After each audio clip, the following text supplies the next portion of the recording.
Begin with Francis. Francis, Brian, Aaron, we have Kenneth and Anthony Mude. John Mulidi Kanani, Taka ambayo nimekuleta. Anthony Mude. Who is the applicant? Oh, Kenneth Mude. okay. Just tell me whoever wants to. We also have an ethic case in this court. We 7th of March, eh? yes, Mm-hmm. yes, Your Honor. Mm-hmm. The reason for custodial orders, Your Honor, is the case that has taken the lives of 15 people.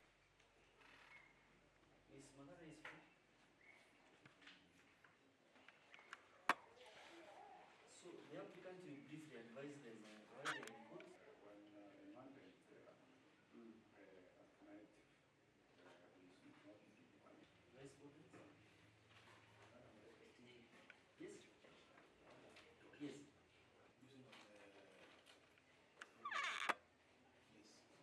How many do you offer? I find the number of days so high, Yes. given the fact that myself, I don't know the reason why I'm here.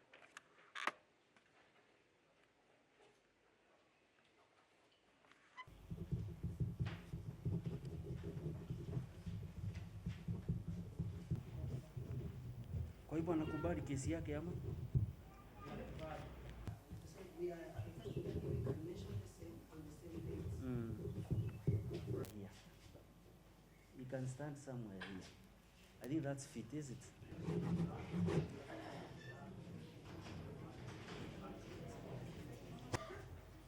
We have children case 16 of 2023, Ritson Chomba.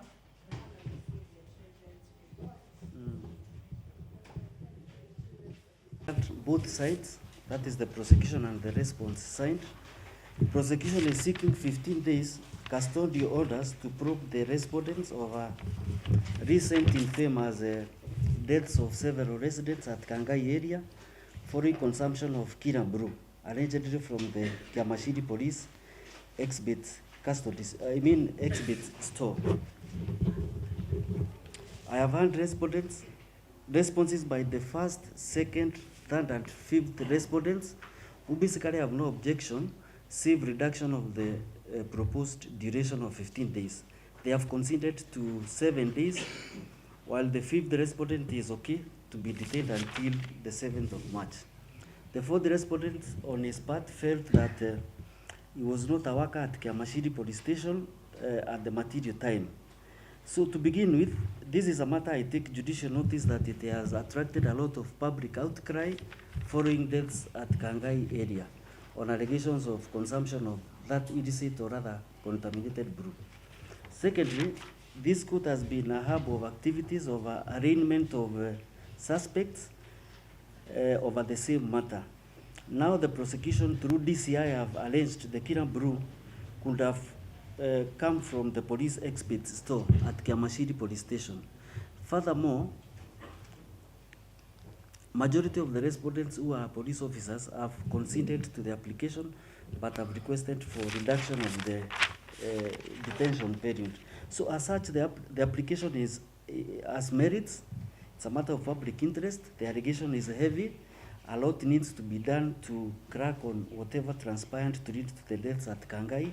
Therefore, the application is allowed. On the claim by the fourth respondent that he was not on duty at Kiamashiri on whatever time, that is a matter of investigations that cannot be discussed now. So in full conclusion, the respondent shall be detained for the 15 requested days at Kirinyaga police station. I'll quickly add that they should be accorded humane treatment while in custody, noting the health concerns by the fourth respondents. And in addition, noting that they are supposed to be presumed innocent as we speak. So there will be a right of appeal in case there is anyone offended by that finding. We mentioned the matter on 7th of March this year. Due to the 24-hour rule, Yes. we do not have time to finish our investigation. Mm-hmm. Just as we say,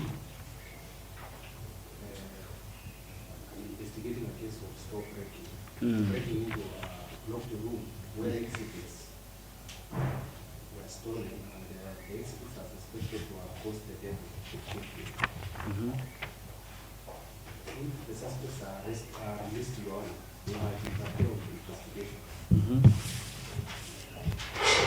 We are here to conduct the postmortem of the 15 persons, Mhm. dead bodies, and from the postmortem we expect to collect specimens. Mhm. We are required for government chemist for analysis. Mm.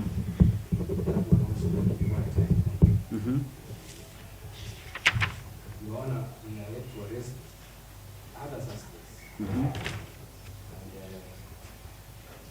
respondents, if released, might interfere with investigations and witnesses.